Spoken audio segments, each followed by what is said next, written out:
Greetings, everyone. We are back talking about a few more topics. Generally, they come from questions that people have emailed me. And just the other day, I received another email about, how do I know if the music I'm listening to is harmful or not? And I have a blog post called Negative Musical Reactions, which I will put a link to below this video. I hadn't even thought about how that would work until some things happened that I had to question.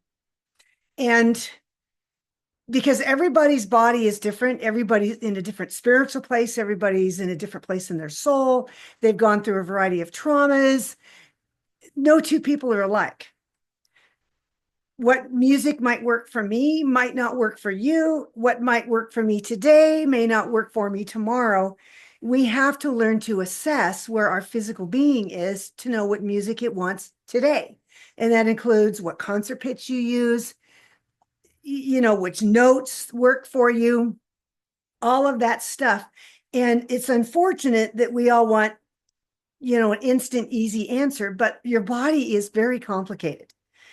Your mind is very complicated. Everything about you is super complicated. So there is no easy answer, but this is how you can tell. And I've talked about this in other videos, but this is one that is specific to this issue.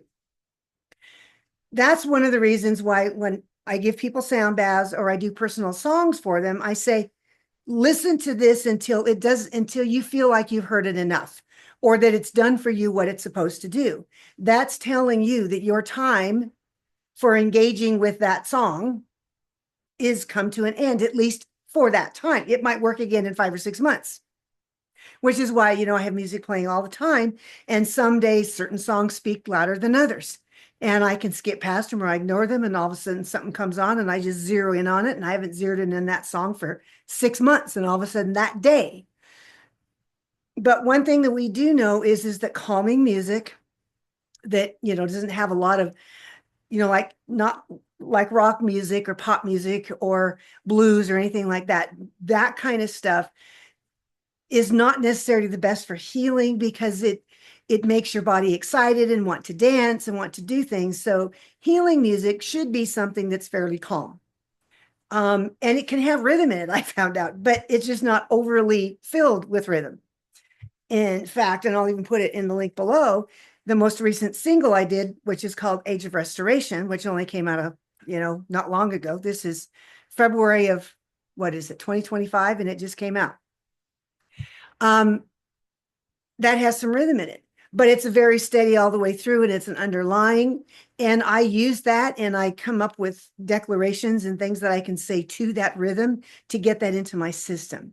So going back to the negative musical thing, there was 2 situations which I talk about in this story. And the first one is someone who came to fix my hot water heater.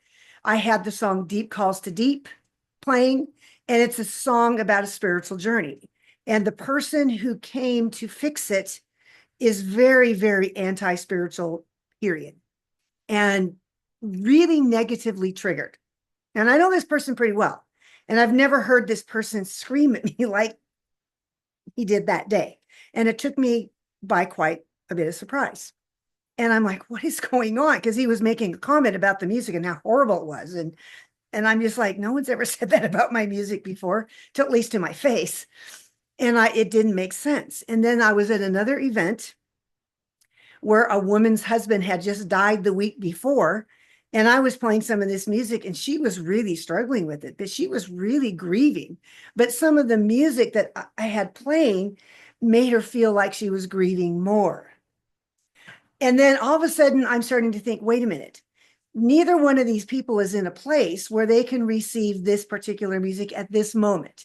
The second lady, I ended up giving her the album New Hope, which is meant to help break things like PTSD, other traumas, grieving. And, I never heard from her after I gave it to her, but I just felt that it's very, very calming album for that purpose. The first guy, when he came back to finish up, I had a specific song playing. Once I figured out what was going on, so I made sure that song was playing when he came into the house. He was perfectly fine, incredibly calm, and it was only like 2 days later. So I say those stories to point out that when you are listening to music and you hear something that just kind of rubs you the wrong way, that doesn't necessarily mean it's bad. You need to find out, is there something in me that doesn't want to hear this music today? Do I have a certain aversion to this type of music? And if so, why? Is it, if it's negatively triggering, the first question we need to ask is, why is this negatively triggering me? Then we have to find out and deal with the trigger, and that can take time.